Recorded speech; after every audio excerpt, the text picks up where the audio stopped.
Sivaji sir வந்து இறங்கி அப்படியே பார்த்துட்டே இருந்தார். ஷார்ட் முடிச்சதுக்கப்புறம் சொன்னாங்க, அண்ணா வந்துட்டார்.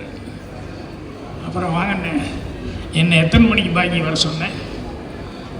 இல்லைண்ணே இன்னும் 5 நிமிஷம் இருக்குது. அப்புறம் நீ பாட்டில் அதுக்குள்ளே கேமரா ஸ்டார்ட் பண்ணிட்டேன். இப்போ இங்கே எத்தனை பேர் இருக்காங்க? ஒரு 500-1000 பேர் இருப்பாங்களா? இவங்கெல்லாம் என்ன நினைப்பாங்க?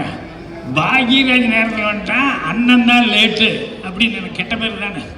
எதுக்கு நீ கேமரா முதல்ல ஸ்டார்ட் பண்ண அப்படின்னு. இல்லைண்ணே சும்மா இருக்கிற ஷாட்டு தானே எடுத்துடலான்னு. நான் இருக்கிற ஷூட்டிங்கில் எனக்கு ஃபஸ்ட்டு எடுக்கணும், நீ சொல்கிற டைமுக்கு நான் வருவேன் அப்படின்ட்டு. இப்போ அடுத்த நாள் கரெக்டாக மறுபடியும் கேட்டார், எத்தனை மணிக்கு அப்படின்னு. அதே 7:30 மணி தானே அப்படின்னா. 7:05க்கு லாட்ஜுக்கிட்ட நான் வந்து கார்கிட்ட நின்றுருக்கேன். அவர் வண்டி கிராஸ் ஆகி போகுது. போனால் ஸ்பாட்டில் போய் பேப்பர் படிச்சுட்டு அப்படி உட்காந்துட்டார். இப்போ அவசர அவசரமாக பின்னாலேயே வந்து இறங்கி, என்னென்ன இது 7:10க்கெல்லாம் வந்துட்டீங்க, பழி தீர்த்துக்கிட்டேன்.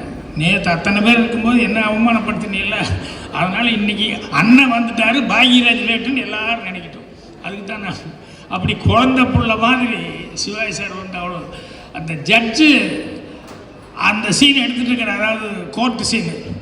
என்கிட்ட கேட்குறாரு, எப்படி பாக்கி இவ்வளவு பிரமாதமாக ஒரிஜினல் கோர்ட்டு மாதிரியே இருக்குது, அப்படி செட்டப் பண்ணியிருக்கேன். இந்த வில்லேஜில் வந்து என்ன ஒரிஜினலாகவே இது கோபி கோர்ட்டு தானே. என்ன கோபி கோர்ட்டா? என்னப்பா சொல்கிறேன்? ஆமாண்ணா. டேய் அவனை முதல்ல எந்திரிக்க சொல்லு, அந்த ஜட்ஜு. டேய் எந்திரா. எவனோ ஒரு ஜூனியர் ஆர்டிஸ்ட், அது கடவுள் மாதிரி அந்த ஜட்ஜு இருக்க வேண்டிய இடம். அதில் உட்கார்றவனுக்கு வந்து அவ்வளோ மரியாதை இருக்குது, அவ்வளோ படிப்பு இருக்குது, அவன் கடவுளுக்கு சமம். எவனோ ஒரு ஜூனியர் ஆர்டிஸ்ட் கொண்டு வந்து இப்போ ஷார்ட்டே இல்லை, அவன் போய் அங்கே உட்காந்துருக்கான் பாரு அப்படின்னு நான் நடிக்க மாட்டேன்ட்டார். என்ன இது ரொம்ப தப்பு அப்படின்னு சொல்லி அப்புறம் கெஞ்சி கூத்தாடி, இல்லைன்னா ஜட்ஜுக்கிட்டெல்லாம் பர்மிஷன்லாம் வாங்கியிருக்கு அப்படின்னு சொன்னதுக்கப்புறம் தான் சரின்னு நடிக்கிறது கொடுத்து. அந்த மாதிரி வந்து அவர் கேரக்டர் மட்டும் அப்படி செய்யலை, தேசபக்தி அது இதுங்கிறது மனசுக்குள்ளேயே அவருக்குள்ள அந்த பக்திங்கிறது, நாட்டுப்பற்று அது இதுங்களெல்லாம் அவருக்கு இருந்தது.